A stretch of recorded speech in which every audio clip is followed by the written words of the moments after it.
We are going to make understand about question paper of BA First Sem English. This is the most important question and latest question paper of today. We are going to discuss about, you can see here all questions are compulsory. The first question is transcribe any 8 of the following. Each question carry 1 mark.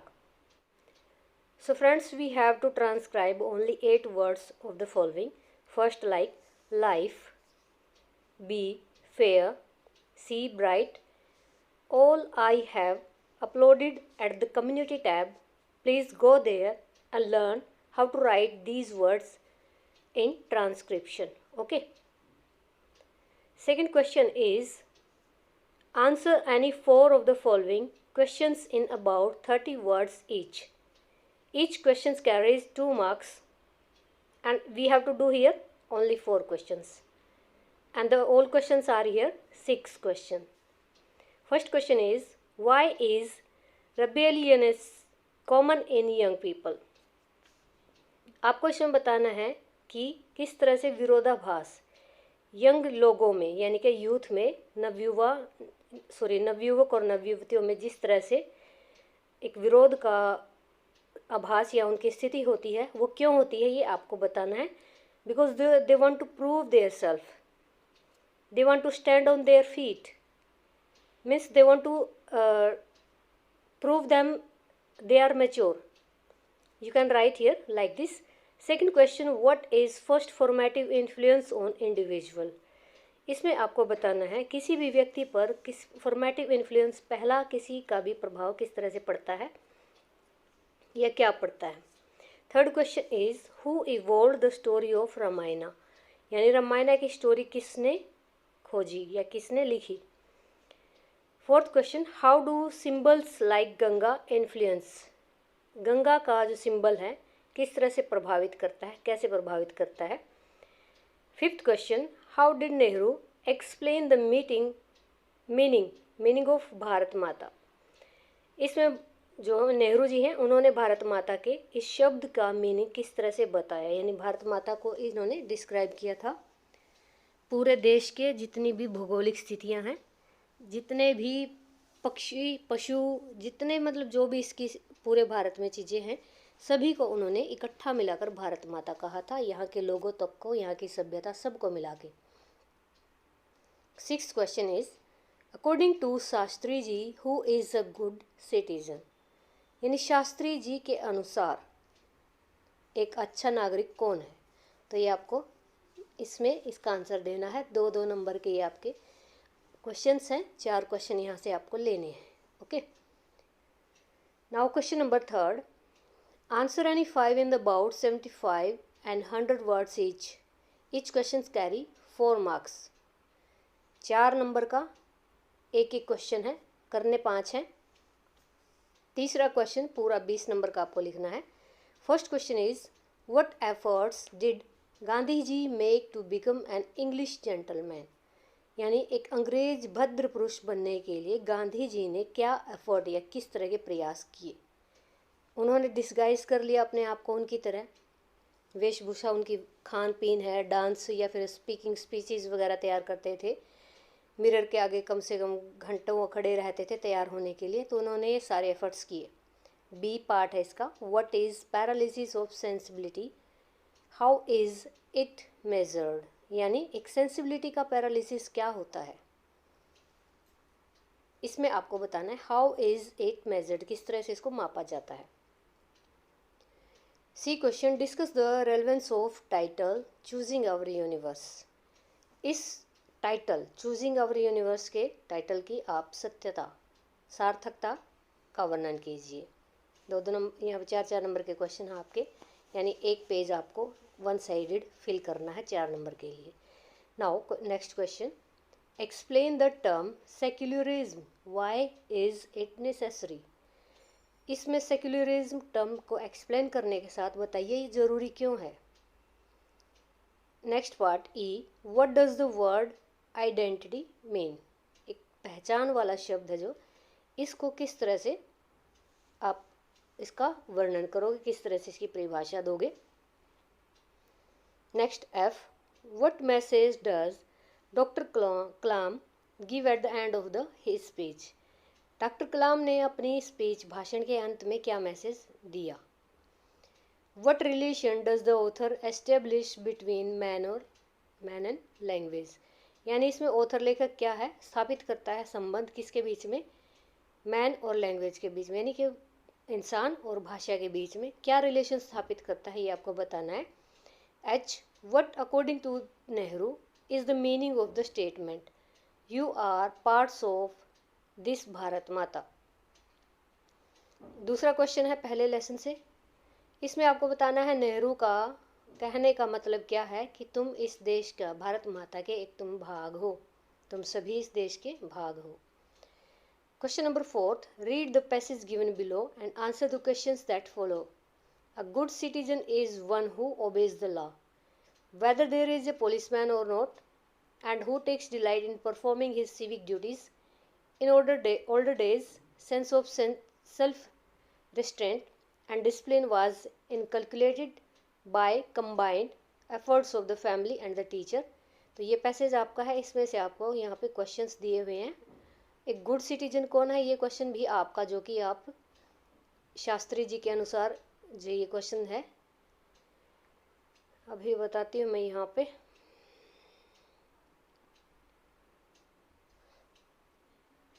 इसमें देखिए ये question number आपका दूसरे का जो 6 part है, इसका भी आंसर आपको कहाँ मिल जाएगा, इसमें पैसेज में मिल जाएगा. अ good citizen is one who obeys the law, यहाँ तक. ओके, तो ये 2 क्वेश्चन आपके, एक क्वेश्चन पेपर से 2 क्वेश्चन हो गए हैं. What does a good citizen take delight in, मतलब उसको किस चीज़ में खुशी मिलती है, एक गुड सिटीजन को. Delight in performing his civic duty, यहाँ तक लिखिएगा. इसके बाद how was the sense of self restraint inculcated in older days. तो इसमें यहाँ बताना है कि किस तरह से सेल्फ रेस्ट्रेंट की जो सेंस हमारे अंदर होती है, किस तरह से पुराने दिनों में वो इनकलकुलेटेड होती है. तो यहाँ पे आप लिखेंगे in older days sense of self restraint and discipline was inculcated by combined efforts of the family and teacher, ये लिख सकते हो आप यहाँ. 4th क्वेश्चन है इसमें, why don't parents not have much time these days. यहाँ पे पेरेंट्स के पास समय क्यों नहीं है, तो यहाँ पे आपको बताना है the economic stresses of the parents day life, that's why parents don't have any time for children, ये लिख सकते हो इसका आंसर. 5th क्वेश्चन देखिए, give one word substitute of any 2 of the following. A person who believes in God, theist यानी आस्तिक. Second, not completely dry, wet गीला होता है जो सूखता नहीं है. Third, one who knows many languages, polyglot. B part, give synonyms of any 2 of the following. Aid का क्या है, एड क्या होता है, सहायक किसी भी चीज़ के लिए, जैसे फर्स्ट एड है, टीचिंग एड है, इस तरह से एड सहायक होता है. तो इसका हम सिनोनियम्स पर्यायवाची ही बताना है, सेम मीनिंग वाला. तो यहाँ पे हेल्प लिख सकते हो आप, स्पोर्ट लिख सकते हो. सेकंड है ब्रेव, ब्रेव का सिनोनियम्स क्या यहाँ पे होगा, ब्रेव का सिनोनियम्स आप लिख सकते हो यहाँ पे, डेयरिंग लिख सकते हो.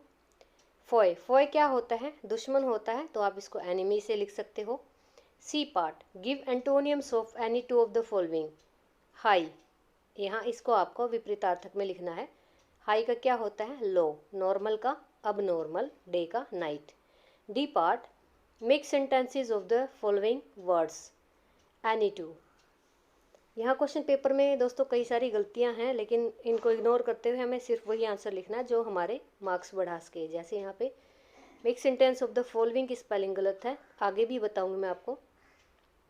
फर्स्ट इसमें कॉम्प्लेक्स, यानी इससे हमें सेंटेंस बनानी है. जैसे कि कॉम्प्लेक्स क्या होता है, किसी के प्रति भी मतलब द्वेष या फिर जो घृणा है इस तरह से, या एक दूसरे से जलसी जलन होना, complex.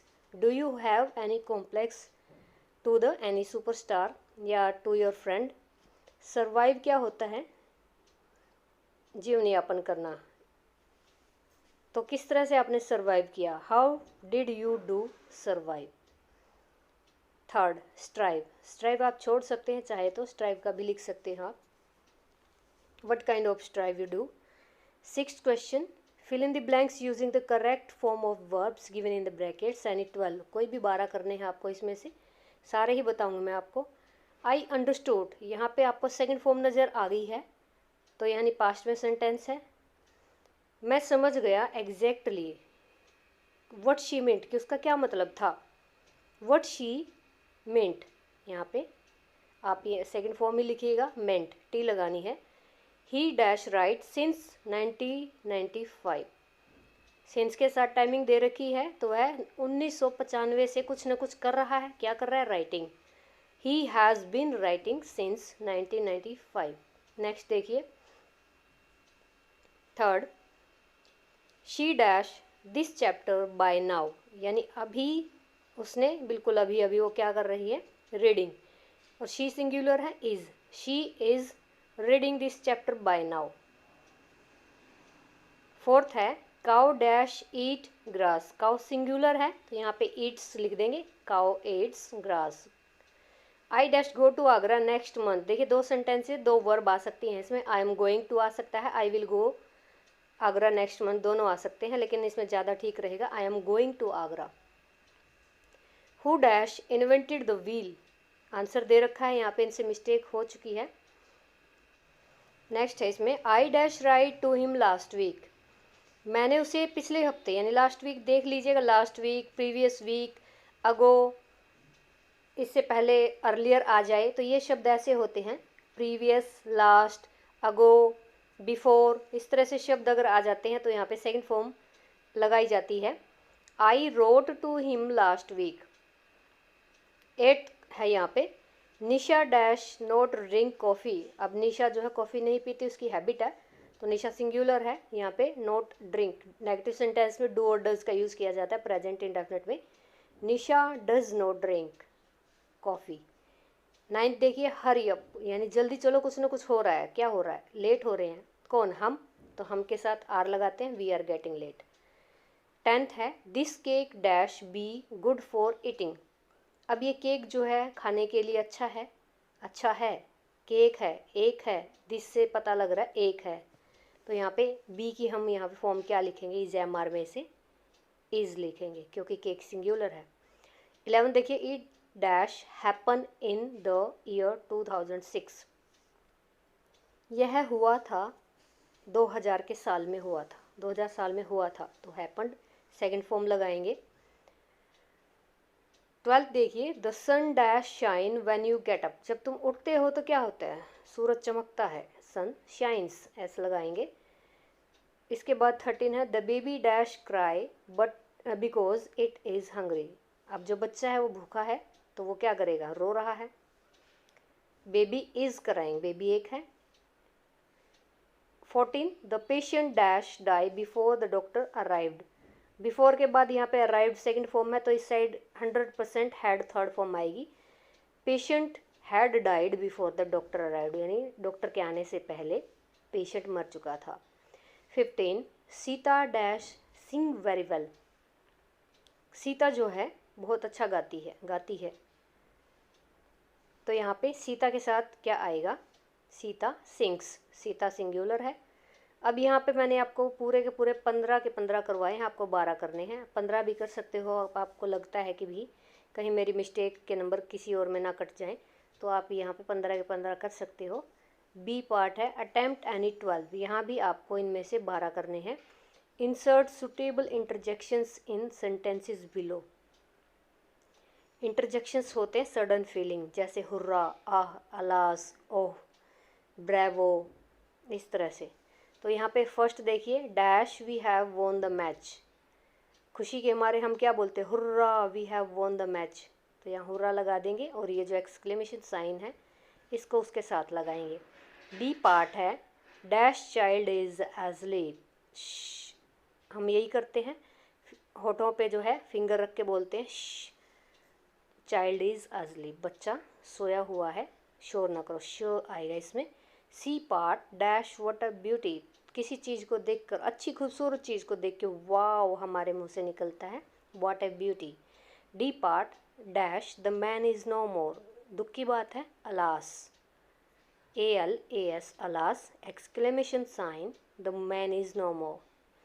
Second part, from abstract noun from the given adjectives. यहाँ पे भी इन्होंने उल्टा लिख रखा है, to abstract noun from the given adjective, ऐसे आना था। फर्स्ट ए है क्रूअल, तो यहाँ पे आप क्रूअल का क्रूएलिटी आपको भावात्मक संज्ञा बनानी है। क्रूअल का क्या बनाएंगे, ये एडजेक्टिव दे रखे हैं, इनका हमें भाववाचक संज्ञा बनानी है। क्रूएलिटी, ब्रेवरी, ग्रेटनेस, तो ये तीनों आप इस तरह से लिख सकते हो। एब्स्ट्रैक्ट नाउन बनाते हुए हमेशा यहाँ पे हम जो है सफिक्स का यूज़ करते हैं, यानी प्रत्यय, यानी शब्द के बाद में जुड़ते हैं जो भी अक्षर जुड़ते हैं। अब नेक्स्ट चलते हैं हम, fill in the blanks with suitable preposition. A part में है ही वॉज बोर्न डैश 1964। देखिए कोई डेट दे रखी हो, ऑन आता है, यहाँ पे पूरा ईयर दे रखा है तो यहाँ पे इन लगाएंगे, ही वॉज बोर्न इन।